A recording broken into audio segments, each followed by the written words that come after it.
Going with Craig and goal tonight? Craig, yeah. Any other Lineup change will be Fitzgerald will go in, and Pizzic will come out, and Samuelson and Fitzgerald will go together, Bryson and Miller. And that's it for tonight. What was the tenor of your conversation with Owen like yesterday? Yeah, it was, Kevin and I spent some time with him yesterday. It was nice. Fairly, casual, but obviously, we discussed some things that are important moving forward, and just excited. I think we're all excited to move forward. We see this team progressing, and we see him as a big part of that progression. And he's finally here, and give him a couple days to acclimate with new teammates and how we operate around here before he gets his first game. But I think everybody's looking forward to that. You talked about meeting yesterday. He gets a morning skate today. He gets a practice tomorrow. Like, what are the biggest things he needs to do in these 2 days to be ready to actually go play an NHL game Tuesday night? Yeah, it's interesting. I mean, he's done a lot of things over the last many years to get ready for his first NHL game. Just in watching him play, he's very intent about. He's been very intent about making himself a better hockey player and competing at a high level. And obviously, we're talking about a guy that comes in with experience of. He's been an Olympian. He's been on the Canadian men's world team. So it's not a player out of junior hockey that doesn't have experience playing in huge situations. He has that. So he got those opportunities because of the work he did prior. Obviously, a talented guy, but the work he did. And so this is one other. This is probably the final big step, is making it to the National Hockey League and playing your first game. But I think he's well prepared for it. I think the practice, the pregame skate today, the practice tomorrow is just an opportunity for him to calibrate, to get a little bit more familiar with the pace at this level, and that's what the games are going to be for him down the stretch here, is just to get a feel for what the NHL is and what players in the NHL are, specific players. It would have been a big moment if he was making his debut against the Devils, Winnipeg, Columbus, whoever.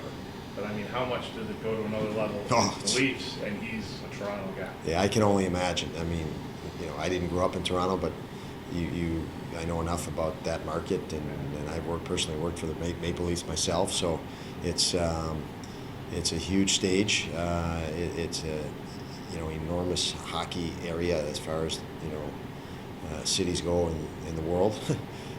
It's a top city for hockey, and so for him to play his first game there, have family around, lots of family, I'm sure.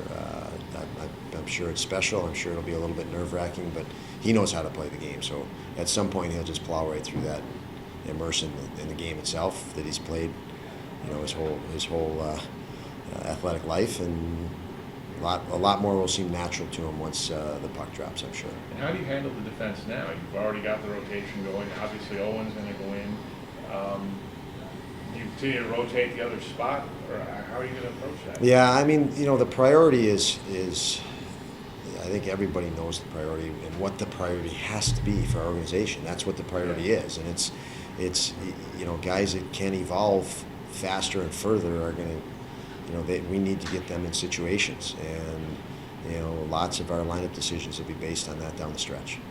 A couple of good teams, good atmospheres already on the road trip. How does Tampa Bay? Oh, I mean, they're two-time defending Stanley Cup champions, so I think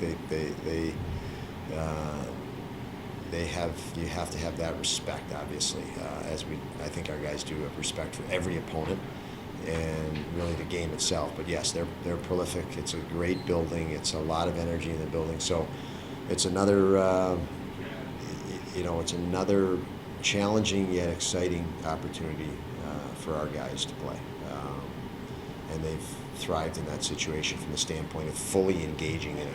So another challenging game, and we look forward to it. How much do you want Owen tonight, watching your guys in your system, and how much you want him just to take a look at Tampa and what they mean? Yeah, I think I'm more inclined to let him just soak it up, soak it in, than to start giving him certain things to watch. He's an intuitive kid and intuitive player. I've watched him grow and develop over the last 4 or 5 years, and So I don't want to give him too much. I certainly don't want him playing Tuesday on information overload.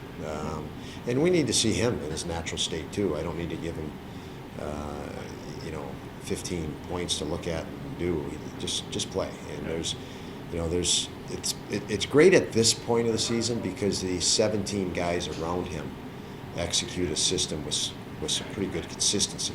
It's not like he's entering in training camp when you don't have guys on the same page yet and going up and down the rink as a unit like we do now. And so when you pop one player in and the other 17 are pretty integrated, it's so much easier. And so it's a good time, to have a new player jump in the lineup. And I think like a trade. Yeah, it's exactly. It's almost like a trade. And that's what we've talked about. With so many of the top teams in the league, these guys have played together for hundreds and hundreds of games. They're in sync automatically. And you look at our roster and the change in our roster and the lack of experience of numbers of games in the NHL on our roster. Just look at our centermen, look at our defense. You don't have that in sync like Tampa Bay Lightning. These guys have played together for years, the top players, so they could close their eyes and know where each other are at just by yelling, right? And so our guys have evolved a long way this year, a long way. We got a long way to go, but it's incredible how far they've evolved. So now you just add one new player in there, and the other 17 are kind of in sync. It's a much better situation. So I don't worry about that with Owen. I think that we're bringing him into a really good situation right now where he can just play, and mistakes are fine. I know you have to push the threshold. You can't back off a top player because you've got to go challenge him. And when you make the mistake and you realize, oh, geez, he's stronger than I thought or quicker than I thought, you can adjust. But if you just keep backing off, you'll never adjust and you'll never get any better. So, unfortunately, mistakes are part of growth. If we stay aggressive and assertive, we want to be obviously that. And to do that, again, a big part, I use that word calibrate. You've never played at this level, so you've got to go at it and recalibrate upon mistakes. And the guys that can acclimate to that are your better athletes. I mean, your most talented guys, you don't mind them making mistakes because they can repair it. If they back off and play conservative, they're never going to get any better, and you have all this talent that's wasted. So we've had that approach, and we'll keep that approach with Owen. I know you've said you followed him for a while. Do you remember when Owen kind of came on your radar and you started? Yeah, he was.